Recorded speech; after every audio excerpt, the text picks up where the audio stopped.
Income tax, ये शब्द सुनते ही ना जाने कितने सवाल दिमाग में आते हैं, है ना। खैर, ये एक ऐसी चीज है जिससे हम सबका वास्ता कभी न कभी पड़ता ही है। तो चलिए आज इसी उलझन को सुलझाते हैं और इनकम टैक्स की दुनिया को एकदम आसान भाषा में समझते हैं। सबसे पहला और सबसे बड़ा सवाल तो यही है कि आखिर सरकार हमारी मेहनत की कमाई का एक हिस्सा लेती क्यों है? इसके पीछे वजह क्या है?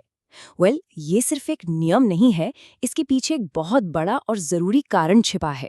और यही कारण हमें इस चर्चा के पहले हिस्से पर लाता है। हम आखिर टैक्स देते ही क्यों हैं? असल में ये उन सभी पब्लिक सर्विसेज की नींव है जिनका हम हर रोज इस्तेमाल करते हैं। चलिए इसको थोड़ा और गहराई से देखते हैं।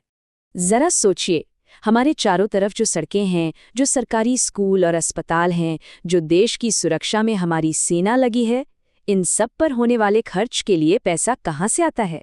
ये पैसा हमारे और आपके दिए हुए टैक्स से ही आता है। तो एक तरह से टैक्स वो ईंधन है जिससे देश की तरक्की की गाड़ी चलती है। तो फिर टैक्स की असली परिभाषा क्या हुई? टेक्निकली ये एक जरूरी योगदान है जो सरकार लेती है। आप यूं भी समझ सकते हैं कि ये एक अच्छे समाज में रहने और उसकी सुविधाओं का फायदा उठाने की एक तरह की कीमत है। अच्छा, अब ये जानना भी बड़ा दिलचस्प है कि सारे टैक्स एक जैसे नहीं होते। इन्हें मोटे तौर पर दो अलग अलग कैटेगरी में बांटा गया है। चलिए इन दोनों के बीच का फर्क समझते हैं। तो ये दो तरह के टैक्स हैं, डायरेक्ट और इनडायरेक्ट। डायरेक्ट टैक्स जैसा नाम से ही साफ है, सीधे आपकी कमाई पर लगता है और इसका सबसे बड़ा उदाहरण है इनकम टैक्स। दूसरी तरफ है इनडायरेक्ट टैक्स, जो आप सामान या सर्विसेज खरीदते वक्त चुकाते हैं, जैसे किसी रेस्टोरेंट के बिल पर लगने वाला जीएसटी। आज हमारा पूरा फोकस डायरेक्ट टैक्स यानी इनकम टैक्स पर ही रहेगा। तो सवाल ये है कि इनकम टैक्स काम कैसे करता है। इसके लिए एक पूरी नियम पुस्तिका, एक रूल बुक बनी हुई है जो 5 मजबूत पिलर्स पे टिकी है। चलिए इन 5 पिलर्स को एक एक करके समझते हैं। यहाँ एक नज़र में भारत के इनकम टैक्स कानून का पूरा स्ट्रक्चर दिखता है। Income tax act, annual finance act, income tax rules, फिर सर्कुलर्स और आखिर में अदालतों के फैसले। ये पांचों मिलकर ही इस पूरे सिस्टम को चलाते हैं। सबसे पहला और सबसे जरूरी पिलर है इनकम टैक्स एक्ट 1961। इसे आप टैक्स की दुनिया का मेन ब्लूप्रिंट या संविधान भी कह सकते हैं। टैक्स से जुड़े सारे के सारे बुनियादी नियम और कानून इसी एक्ट में लिखे हुए हैं। इस एक्ट की भी अपनी एक कहानी है।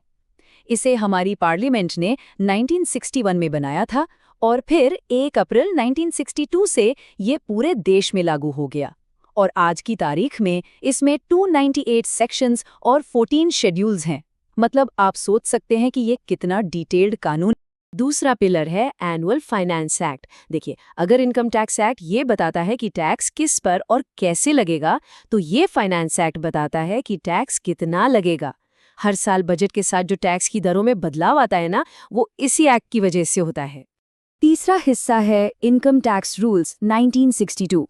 इन्हें आप इनकम टैक्स एक्ट की हाउ टू गाइड मान सकते हैं। मतलब एक्ट के नियमों को असल में लागू कैसे करना है, कौन सा फॉर्म भरना है, ये सारी बातें इन रूल्स में होती हैं और इन्हें central board of direct taxes यानी सीबीडीटी बनाता है। फिर आते हैं सर्कुलर्स और नोटिफिकेशंस। कभी कभी कानून के किसी पॉइंट पर कंफ्यूजन हो जाता है, तो सीबीडीटी इन्हें जारी करके चीजों को साफ करता है। ये टैक्स अधिकारियों और हम जैसे लोगों दोनों के लिए गाइडलाइन का काम करते हैं। और पांचवां और आखिरी पिलर वो है अदालतों के फैसले। कई बार टैक्स चुकाने वाले और टैक्स डिपार्टमेंट के बीच कानून के मतलब को लेकर बहस हो जाती है। ऐसे मामलों में अदालतें जो फैसला देती हैं वो फाइनल होता है और सबको मानना पड़ता है। तो हमने नियम तो समझ लिए, लेकिन ये नियम लागू किस पर होते हैं? यहीं पर कानून का एक बहुत ही खास शब्द सामने आता है, असेसी, जिसे हिंदी में कहते हैं निर्धारिती। तो ये असेसी है कौन? कानून की धारा 27 के हिसाब से ये कोई भी ऐसा व्यक्ति है जिसे इस एक्ट के तहत कोई टैक्स या कोई और पैसा चुकाना है। आसान भाषा में कहें तो हर टैक्स पेयर एक असेसी है। लेकिन रुकिए, ये परिभाषा सिर्फ टैक्स चुकाने वालों तक ही सीमित नहीं है। अगर किसी के खिलाफ इनकम टैक्स की कोई कार्यवाही चल रही है या किसी को सरकार से कोई रिफंड मिलना है, तो वो व्यक्ति भी कानून की नज़र में एक असेसी ही कहलाता है। अब एक आखिरी और बहुत जरूरी सवाल, अगर टैक्स के नियमों पर कोई असहमति हो तो अंतिम फैसला किसका माना जाएगा?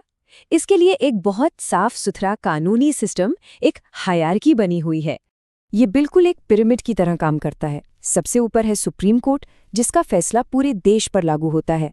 उनके नीचे आते हैं हाई कोर्ट और इनकम टैक्स एपेलेट ट्रिब्यूनल यानी ITAT, जिनके फैसले उनके अपने एरिया में मान्य होते हैं। और सबसे नीचे हैं टैक्स अधिकारी और हम जैसे असेसीज, जिन्हें इन सभी के फैसलों का पालन करना होता है। और ये बात इस पूरे सिस्टम की ताकत को दिखाती है।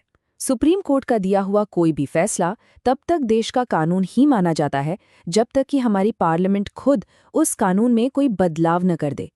तो आज हमने इनकम टैक्स कानून की पूरी बनावट, इसके 5 पिलर्स और इससे जुड़ी कानूनी प्रक्रिया को समझा। लेकिन ये सब जानने के बाद एक सवाल अब भी बाकी है। नियम तो अपनी जगह है, पर टैक्स की दरें यानी जो रेट्स होते हैं वो कौन और कैसे तय करता है? इस सवाल पर सोचिएगा जरूर।